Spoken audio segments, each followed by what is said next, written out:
કે એક સાથે પ્રદેશ પ્રમુખ પણ હોય, નાયબ મુખ્યમંત્રી પણ હોય, મુખ્યમંત્રી હોય અને મહામંત્રીઓ પણ સાથે હોય ત્યારે આ બેઠકનું મહત્વ વધી જાય છે. ગુજરાતમાં કંઈક મોટું થવાનું છે એવું લાગી રહ્યું છે.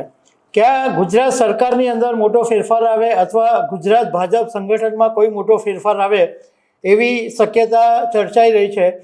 એની પાછળનું કારણ એવું છે કે ગુજરાતના મુખ્યમંત્રી, ગુજરાતના નાયબ મુખ્યમંત્રી અને ગુજરાતના પ્રદેશ પ્રમુખ તમામને દિલ્હીનું તેડું આવ્યું હતું અને 10મી તારીખે બધાની બેઠક થઈ અને આ બેઠકની અંદર ઘણા બધા મહત્ત્વના મુદ્દા પર ચર્ચા થઈ હોવાનું જાણવા મળ્યું છે. તો આના વિશે તમારી સાથે વાત કરીશ. મારું નામ રાજેશ શાહ છે અને તમે જોઈ રહ્યા છો ગુજરાતના સૌથી મોટા ડિજિટલ ન્યૂઝ પ્લેટફોર્મ ખબરછે.com. ગુજરાતની અંદર અત્યારે તિરંગા યાત્રા ચાલી રહી છે અને ગઈકાલે ગુજરાતના મુખ્યમંત્રી ભૂપેન્દ્રભાઈ પટેલે તિરંગા યાત્રાનો પ્રારંભ કરાવ્યો અને એવા સમયે દિલ્હીથી ગુજરાતના મુખ્યમંત્રી ભૂપેન્દ્રભાઈ પટેલ, નાયબ મુખ્યમંત્રી હર્ષ સંઘવી અને ગુજરાતના પ્રદેશ પ્રમુખ જગદીશ વિશ્વકર્માને દિલ્હીનું તેડું આવ્યું. એક બેઠક હતી અને એમાં ત્રણેય ઉપડી ગયા હતા.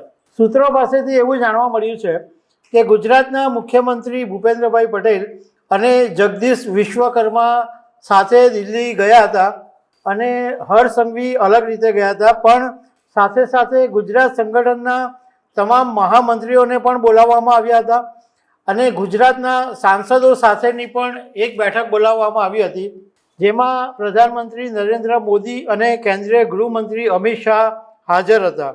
હવે આ બેઠકને રાજકીય રીતે બહુ મહત્ત્વ આપવામાં આવે છે કારણ કે એક સાથે પ્રદેશ પ્રમુખ પણ હોય, નાયબ મુખ્યમંત્રી પણ હોય, મુખ્યમંત્રી હોય અને મહામંત્રીઓ પણ સાથે હોય ત્યારે આ બેઠકનું મહત્ત્વ વધી જાય છે.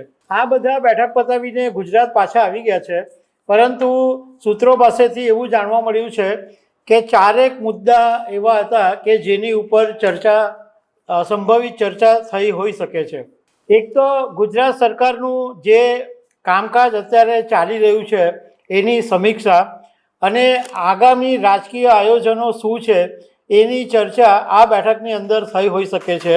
બીજું, ભાજપ સંગઠનને લગતા કેટલાક જે નિર્ણયો છે એની પર ચર્ચા થઈ શકે એમ છે. બીજી એક ચર્ચા પણ છે કે મંત્રીમંડળમાં સંભવિત ફેરફાર આવી શકે અને એના માટે હાઈકમાન્ડે માર્ગદર્શન આપ્યું હોય.